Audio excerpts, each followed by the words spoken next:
Le plan climat-air-énergie territorial, c'est d'abord une obligation réglementaire qui s'impose aux intercommunalités comme la métropole européenne de Lille et qui leur demande, sur une période de 6 ans, de dire quelles sont leurs stratégies pour lutter contre le réchauffement climatique et à côté évidemment de la stratégie, de définir des objectifs très précis, chiffrés, sur la réduction des consommations d'énergie, la réduction des émissions de gaz à effet de serre et un certain nombre d'autres éléments par secteur d'activité. Donc c'est des choses assez précises et à côté des objectifs, évidemment, de décliner aussi un programme d'action.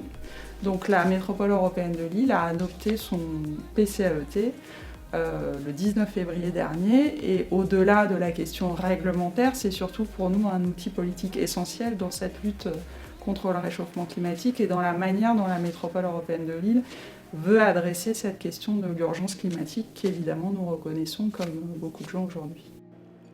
C'est un processus long en 42 actions. Le plan a été préparé dès 2017 dans sa version technique, dans une collaboration avec de nombreux acteurs, qu'ils soient économiques, citoyens ou encore sociaux. La date butoir du PCAET est en 2050.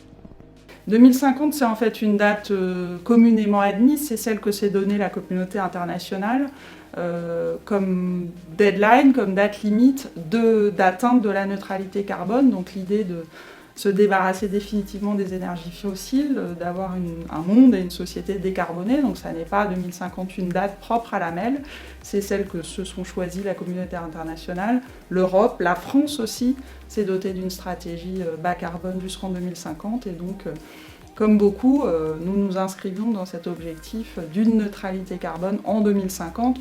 Au plus tard, j'ai envie de dire, la MEL déjà évidemment est concernée dans ses compétences.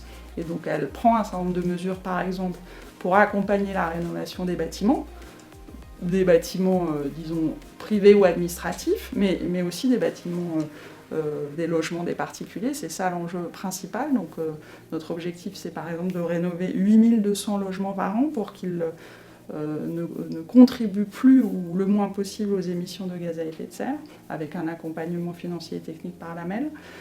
Sur la mobilité, c'est évidemment réduire la place de la voiture individuelle le plus possible. Ça veut dire offrir des alternatives à chaque fois qu'il en faut, notamment en transport en commun, mais aussi encourager les gens à lâcher leur voiture. Souvent, ils ont une alternative, mais ils continuent à prendre la voiture, donc les encourager à la marche, au vélo, et puis évidemment au transport en commun. Et puis après, il y a tous les acteurs économiques, évidemment, parce que les entreprises sont des émetteurs de gaz à effet de serre dans leur process de production, dans les bâtiments qu'elles occupent, donc elles aussi ont des obligations en la matière. Et puis à côté de l'entreprise elle-même, il y a ce que les travailleurs font, parce qu'un citoyen, il est aussi travailleur, aussi consommateur, donc c'est vraiment dans chacun de nos gestes qu'il faut qu'on pense à ça. Action par action, l'enjeu c'est bien de regarder comment on peut mieux informer, mieux convaincre, et on aura pour ça un outil auquel j'attache beaucoup d'importance, qui est le futur Haut Conseil métropolitain pour le climat, qui est vraiment l'instance de gouvernance de ce plan climat, qui est une instance partagée, dans laquelle il y a évidemment les élus, les représentants des communes, mais aussi les acteurs socio-économiques, mais aussi des citoyens.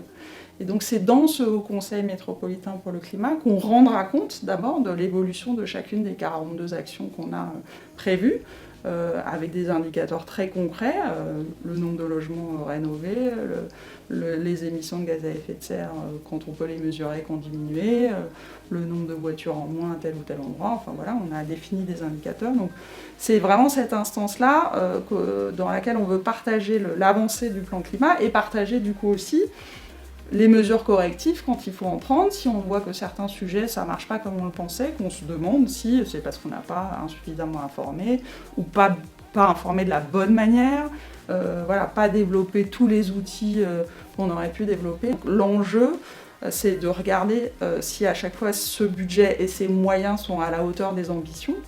Et ça nous a amené par exemple sur le vélo, ce sera délibéré dans peu de temps, à décider d'un plan vélo à hauteur de 100 millions d'euros.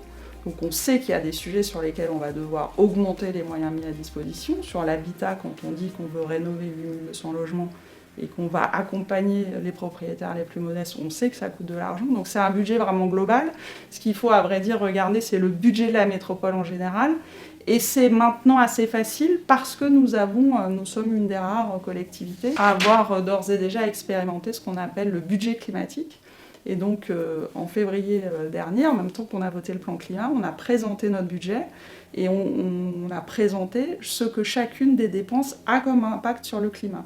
Donc on sait dire aujourd'hui sur quasiment l'essentiel de nos dépenses, si elles sont favorables au climat, défavorables au climat ou parfois neutres par rapport au climat. Donc c'est aussi un geste de transparence en direction des citoyens, c'est des choses qui sont en ligne aujourd'hui.